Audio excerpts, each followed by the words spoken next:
Muy buena tarde, cordial saludo.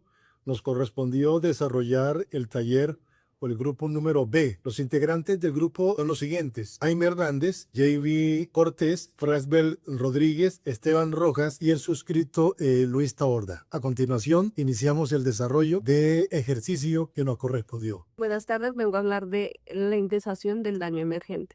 Nosotros hicimos la tabla, ya que en nuestro ejercicio presenta diferentes meses de facturación, lo cual la compone el valor inicial, IPC final, IPC inicial, factor de indemnización y el factor actual. Teniendo en cuenta que IPC final está del 20 de agosto en 2005, el día que se presenta la demanda. La suma correspondiente a todos los meses que aparecen en el homocesum fueron de 20.442.880 y el valor INTEPSAR era de 17.153.090 pesos. El siguiente paso a explicar es hallar la renta actual y el IBD. Para la renta actual tomamos 2.155.000, que es el salario, y 345.000 pesos, que son las comisiones mensuales que recibía el afectado alto.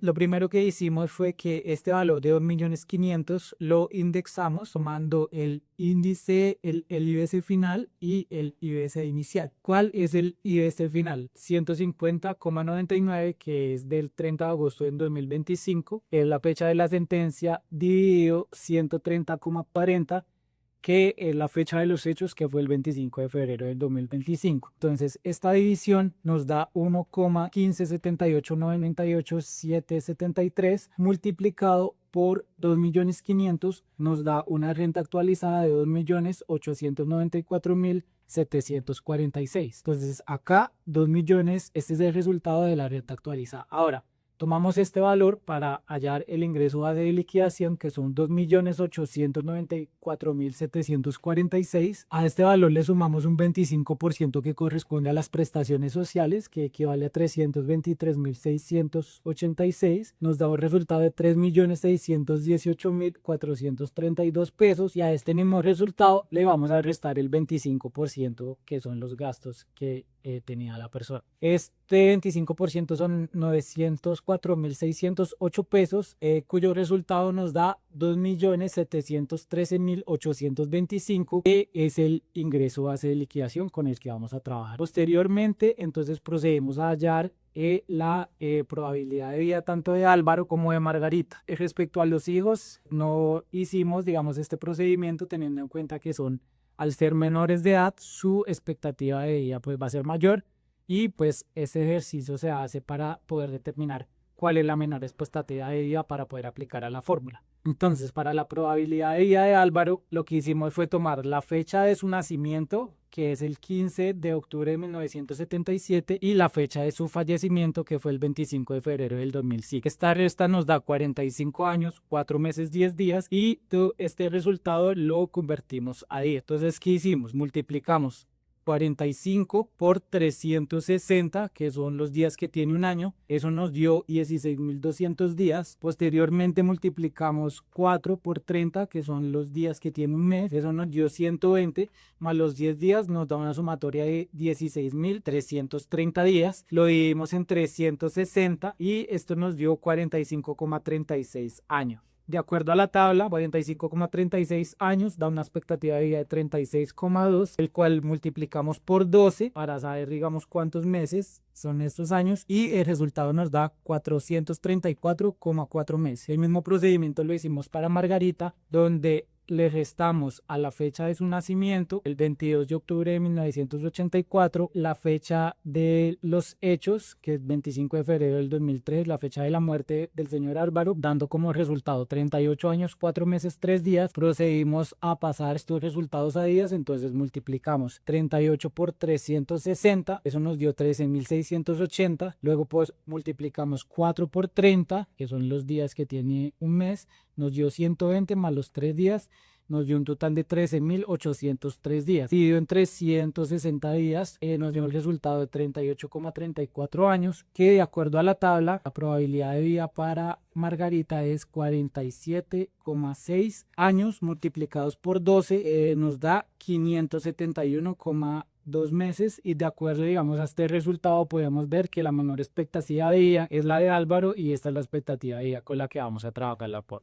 Acá vamos a explicar el lucro cesante consolidado partiendo de la fórmula de renta actualizada, entre paréntesis 1 más I elevado a la n menos 1 dividido en I. Y pues es un valor constante que es 0,004867. Entonces lo primero que hicimos fue determinar n. Para hallar n, entonces tomamos la fecha de muerte de Álvaro y le restamos la fecha de la presentación de la demanda. Esta resta nos da 2 años, 6 meses, 5 días, entonces tenemos que pasar toda esta días, los multiplicamos por 360 que son los días que tiene un año, entonces nos dio 720, 6 meses por 30 días tiene un mes, eso nos dio 180 más los 5 días, nos da un total de 905 días. Estos 905 días los dividimos en 30 para hallar los meses y el resultado nos dio 30,16 meses, que es en. Básicamente lo que sigue es aplicar la fórmula. Empezamos resolviendo la suma de los paréntesis. La suma nos da 1,004867. Posteriormente lo elevamos a la potencia, nos da 1,157696974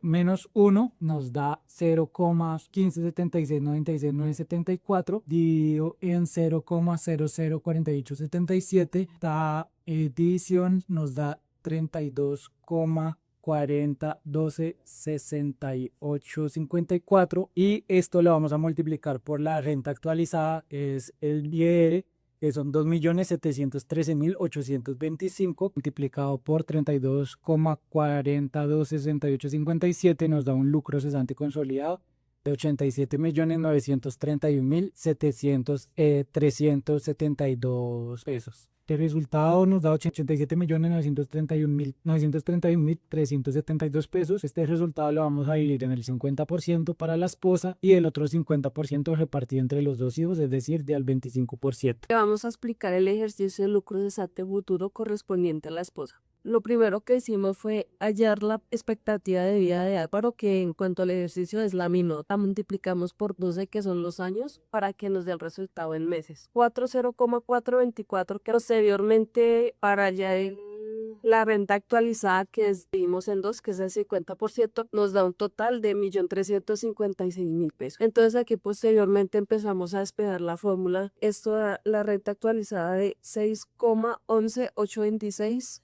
34,805, lucro cesante a futuro que da igual a 1 a 167,684,195 para tener un resultado en lucro cesante futuro para la esposa de 239.631,801. Vamos a explicar lo que es el lucro cesante futuro en el caso de los hijos. Primero va el hijo mayor, que es Pedro, que nació en el 2008. Del mes de mayo del día 18. Lo que hicimos fue calcularlo versus la muerte del padre al nacimiento del niño. Se hace la misma ecuación como ya la hemos hecho inicialmente, multiplicar los años, la diferencia que nos da por 360 días, los meses y los días, y esto nos da un valor de 5.317, que este valor de 5.317 días lo dividimos sobre los 360 días del año, lo que nos da el valor total del niño, 14,76, menos 25, que es la edad jurídica que tienen los padres para responder sobre sus hijos. Esto nos daría un valor de 10,24, que lo multiplicamos por 12 y sería un valor de 122.000.88. Lucro cesante consolidado es de 30,16, lo que nos arroja la variable de 92,72, o sea, el valor de la L. De acá, para calcular la renta actual, del valor de 1.356.912 lo dividimos por 2 hijos que son, y este nos daría para cada uno de los hijos un valor de 678.456. Ya lo que tenemos acá es esbozado prácticamente la formulación, que en cada uno de los casos lo único que nos va a cambiar es el valor de la L versus edad versus cuando falleció su padre. En este caso, el lucro cesante futuro, al dividirlo nos da un valor de 74,477614 por la renta básica, que era de 678,456, para dar un resultado total en el caso del hijo por un valor de 50.529.784. El caso de Juanita es similar. Y en este caso, el lucro cesante de Juanita daría un valor de 75.93908. En esta parte hablaremos sobre la pretensión de la demanda y señalamos dos líneas,